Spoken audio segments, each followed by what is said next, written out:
Every year, millions of tourists visit Vietnam and the beautiful islands along with it. But yet, on 11 July, we saw a disaster which turned deadliest overseas tragedy where Indian lives have been claimed. Not one, not two, 15 lives. This was just a regular island hopping that Indian tourists and other tourists were doing through a speedboat.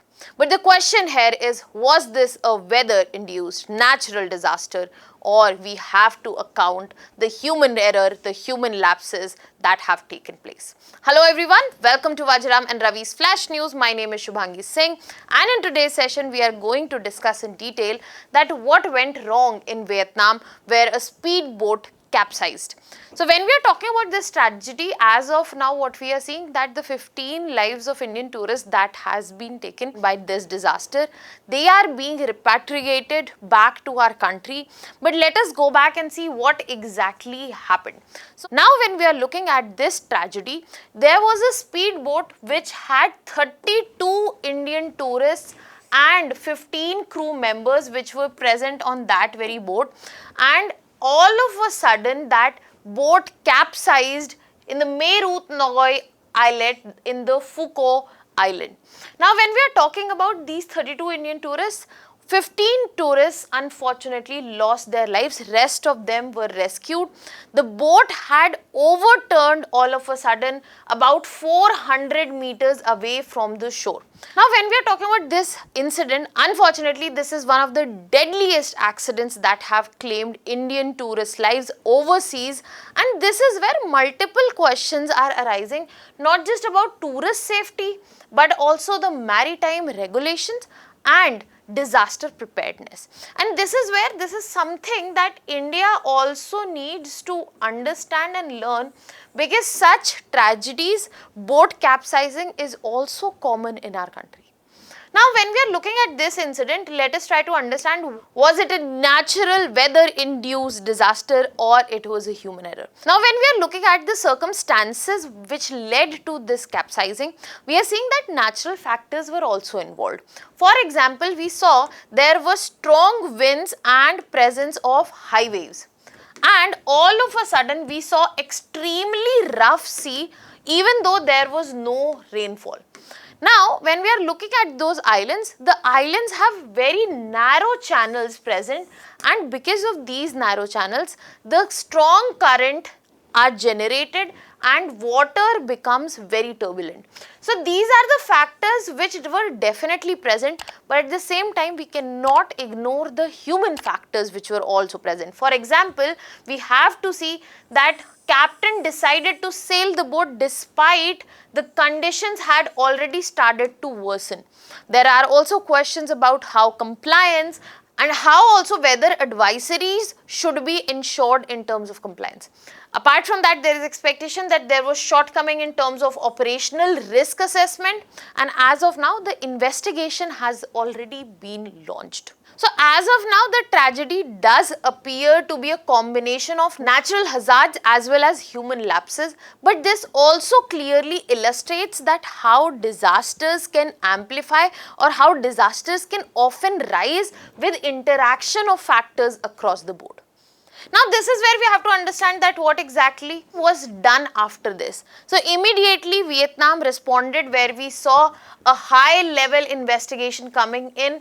The whole criminal investigation has begun and multiple safety measures have been announced. But because Indian tourists were involved, direct coordination with Indian diplomatic missions had also begun at that very time. So now what Vietnam is doing is definitely coordinating with India, but at the same time they are bringing in safety measures so as to ensure such disasters do not take place ever again. For example, they are reviewing all tourist waterway operations. There will be a very strict inspection of the passenger boat, mandatory compliance with life jacket, safety norms, and also there has been suspension of several speedboats services during rough weather. So What the government here is, Vietnamese government is doing is to ensure that the compliance and disaster preparedness is enhanced, and it should not be done only at one end, but all the stakeholders, be it the government, be it the boat operators and also tourists, are part of this. Now, as soon as the incident took place, Indian government also got involved in here, where consular assistance was started. We saw that Indian embassy in Hanoi coordinated, Hanoi is the capital of Vietnam, coordinated with the Vietnamese authority, and then there was proper assistance in identification of victims, and then the dead bodies are also being repatriated to our country. Now, the coordination is with state government, and there is continuous coordination of Ministry of Home Affairs, then the state government, and also when we are looking at the embassies, be it in Hanoi and in our country, which are involved here. Now, the main agencies which are involved here are Ministry of External Affairs, we have Embassy of India in Hanoi, and the Consulate General, who is also present in Ho Chi Minh City in Vietnam. Now, when we are looking at this whole event, how it unfolded and how the response was given, this is also where we draw very important disaster management lessons from it, so as to ensure that this tragedy does not unfold not only in Vietnam but also in our country. So, when we are looking at disaster management perspective, first we have to understand that disaster management is not a one-time event that needs to be done.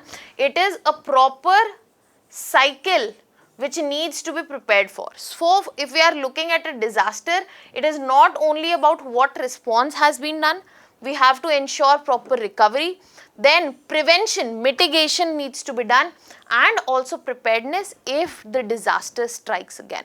Now, when we are looking at especially boat accidents, in terms of this, the preparedness needs to be in terms of real-time weather monitoring, then weather forecasts need to be given, weather conditions need to be understood, and they should be complied with based on when the boats can be operated or not.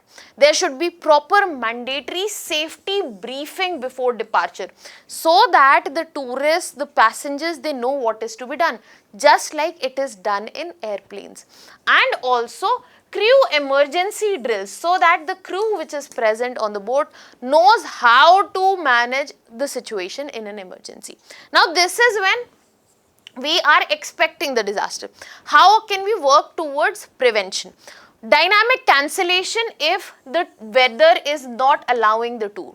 GPS tracking should be allowed, emergency communication system, and vessel inspection, so as to ensure that the vessel are of the optimum quality, so as to ensure the tour in the given weather wherever it is allowed. So, all of this will ensure prevention.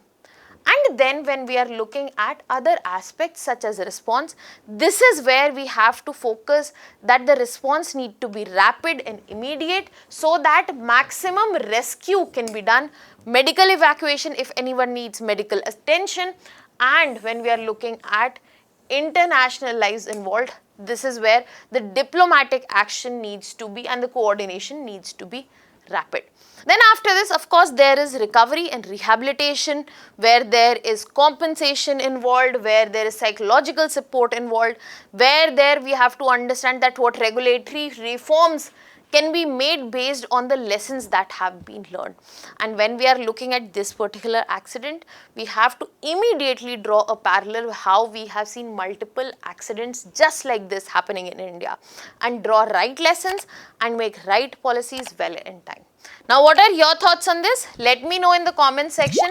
I will be leaving you here with a very simple direct prelims practice question. Let me know the answer to this in the comment section. I'll be waiting for your answers. That was all. Thank you so much.